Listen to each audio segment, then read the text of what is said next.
વડાપ્રધાન નરેન્દ્ર મોદી રાજભવન ખાતે પહોંચ્યા। તેમના આગામી જો કાર્યક્રમની વાત કરવામાં આવે તો રાજભવન ખાતે હવે બેઠકોનો દોર શરૂ થશે।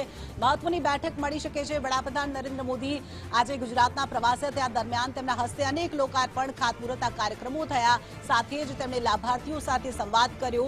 તો મેટ્રો ફેઝ 2 નું લોકાર્પણ પણ તેમના હસ્તે કરવામાં આવ્યું। એટલું જ નહીં, મેટ્રોની મુસાફરી પણ તેમણે કરી અને હવે રાજભવન ખાતે તેઓ પહોંચ્યા છે અને બેઠકોનો દોર શરૂ થશે। મહત્વની બેઠક રાજભવન ખાતે મળશે તેવી શક્યતા વ્યક્ત કરવામાં આવી રહી છે। વડાપ્રધાન નરેન્દ્ર મોદી 3 દિવસ માટે ગુજરાતના પ્રવાસે છે અને આજના દિવસ દરમિયાન તેમના હસ્તે અનેક લોકાર્પણ અને ખાતમુહૂર્તના કાર્યક્રમો થયા। સાથે જ ગ્લોબલ રીઇન્વેસ્ટ સમિટનું ઉદ્ઘાટન તેમના હસ્તે થયું। ગાંધીનગરના મહાત્મા મંદિર ખાતે તેઓ ઉપસ્થિત રહ્યા હતા। સાથે જ અમદાવાદના જીએમડીસી ગ્રાઉન્ડ ખાતે પણ તેમણે સંબોધન કર્યું। તો આજ મુદ્દે આપણી સાથે સંવાદદાતા નિકુંજ જાની જોડાઈ ગયા છે। નિકુંજ, વડાપ્રધાન નરેન્દ્ર મોદી રાજભવન ખાતે પહોંચ્યા છે, અહીંયા બેઠકો થઈ શકે, શું વધુ વિગતો?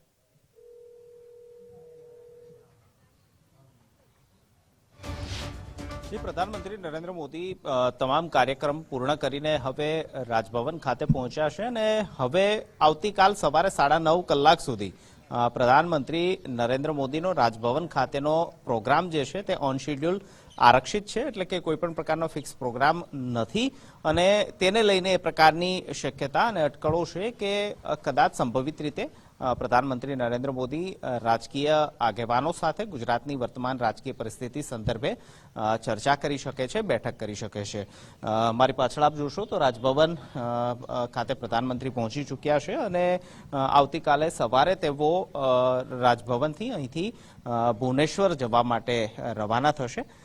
તે પહેલા રાજકીય આગેવાનો સાથે બેઠકો થઈ શકે, સમીક્ષા થઈ શકે તે પ્રકારની પણ શક્યતાઓ જોવાઈ રહી છે। આ ઉપરાંત સંભવિત રીતે મહત્વના જે પ્રોજેક્ટો ગુજરાતની અંદર ચાલે છે, ડ્રીમ પ્રોજેક્ટ જેને માનવામાં આવે છે, ચાહે બુલેટ ટ્રેન પ્રોજેક્ટ હોય કે સાબરમતી રીડેવલપમેન્ટ પ્લાન્ટની વાત હોય, તો તેની સમીક્ષા માટે પણ અધિકારીઓ સાથે બેઠક કરી શકે તેવી એક શક્યતાઓ જોવાઈ રહી છે। જો કે હજી સુધી કોઈ પણ પ્રકારનું ઓફિશિયલ રીતે કન્ફર્મેશન નથી કે કોઈ બેઠકો કરશે અથવા તો હજી સુધી રાજકીય આગેવાનોને પણ રાજભવન ખાતે બોલાવવામાં આવ્યા હોય અથવા તો તેમની સાથે બેઠક કરશે તે પ્રકારની પણ માહિતી નથી। પરંતુ જે સમય જે છે આવતીકાલ સવાર સુધીનો તેમનો આરક્ષિત સમય છે, તો તે દરમિયાન તેઓ આ બેઠક કરી શકે તે પ્રકારની એક શક્યતા અને અટકળો જે છે તે જોવાઈ રહી છે।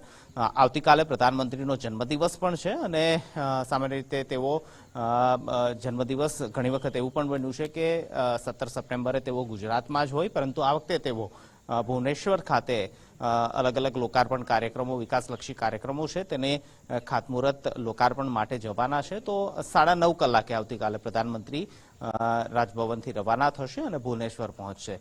રાત્રિ રોકાણ આજે પ્રધાનમંત્રીનું ગાંધીનગર રાજભવન ખાતે છે અને તે દરમિયાન અમુક બેઠકો પણ થઈ શકે તેવી શક્યતા પણ વ્યક્ત કરાઈ રહી છે। જી નિકુંજ, તમામ વિગતો સાથે જોડાવા બદલ આપનો આભાર।